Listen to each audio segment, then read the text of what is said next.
तो खुद गुजरात के हैं जी, पीएम के बहुत करीबी भी माने जाते हैं। आपको पता था तीनों कृषि कानून वापस हो रहे हैं? वापस हो रहे हैं। पीएम ने सुबह 9 बजे जब ऐलान किया, आप लोगों को पता था कुछ? देखो, पता हमें था। पता था? हाँ, हमें पता था। सोच लीजिए। नहीं, मैं बता रहा हूँ, पता आपके था। मंच से बता रहा तो मुझे सर, पता था। पता था आपको? जी, आप लोग यूं ही बस आरोप लगाते रहते हैं, प्रधानमंत्री अकेले करते हैं, मोदी और शाह। उनको पता था? आपने जब सवाल पूछा और आपके कैमरे ने दिखाया कि एक टाइम लैग आ गया, टाइम लैग आता है ना कैमरे का, तो टाइम लैग था बहुत सारा, तिल का ताड़ बना रहे हैं। बड़ी हिचकिचाहट थी, कहूं ना कहूं, कहूं ना कहूं, और आखिर में नहीं, वो बहुत सम्मानीय है, मेरे तो बुजुर्ग हैं, और अगर वो कह रहे हैं पता है तो जरूर पता इतना होगा। बड़ा फैसला है, उस पर सोचा उन्होंने बोलने से पहले। लगे 15 सेकंड ये बताने में कि उन्हें पता था। खैर, मैं केवल एक बात कहूंगा। सर, राकेश टिकैत वाले सवाल पे फिर से आते हैं। वो मिट्टी, पसीना, धूप, वो सब तो हो गया, बारिश। रिश्ता क्या कहलाता है राकेश टिकैत और कांग्रेस पार्टी का? जमीन और मिट्टी का रिश्ता जो देश के हर किसान और मजदूर का एक दूसरे से है, वो हमारा है। आप बात कर रहे हैं इतना पैसा दे दिया, 25,000 रुपया प्रति हेक्टेयर पहली बार किसी सरकार ने किसान की जेब से निकाल लिया।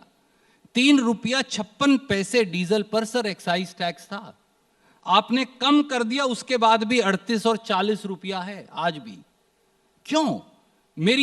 आपने मेरी खाद पर 5% जीएसटी क्यों लगाया? कीटनाशक दवाई पर 18% जीएसटी क्यों लगाया? ट्रैक्टर और खेती के उपकरणों पर 12% जीएसटी क्यों लगाया? ट्रैक्टर का टायर खरीदने जाऊं तो 18% जीएसटी क्यों लगाया?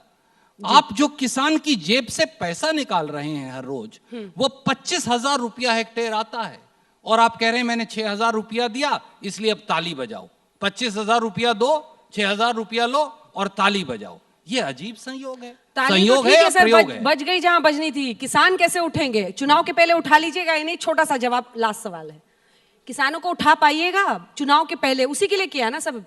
देखो, किसानों को अपनी मांग रखने का अधिकार था। किसानों ने उसके लिए लड़ाई लड़ने का निर्णय किया। हम इसके साथ सहमत थे नहीं थे वो अलग बात थी, मगर उसी का सम्मान भी होना चाहिए। इसको देखते हुए प्रधानमंत्री जी ने किसान के कानून वापस लेने का निर्णय लिया है। अब हम किसानों को विनती कर सकते हैं कि भैया आप अपनी मांगों को छोड़कर अपने अपने खेत पे जाइए, अपने परिवार के साथ रहिए, और भी जो आपकी मांगे हैं वो सरकार के साथ बैठकर उसका भी निराकरण लाने की कोशिश करें। ठीक है, विनती से आगे बढ़कर बातचीत करनी होगी। बहुत बहुत धन्यवाद आप दोनों का हमारे साथ आज तक एजेंडा के मंच पर आकर किसानों के मुद्दे पर बातचीत करने।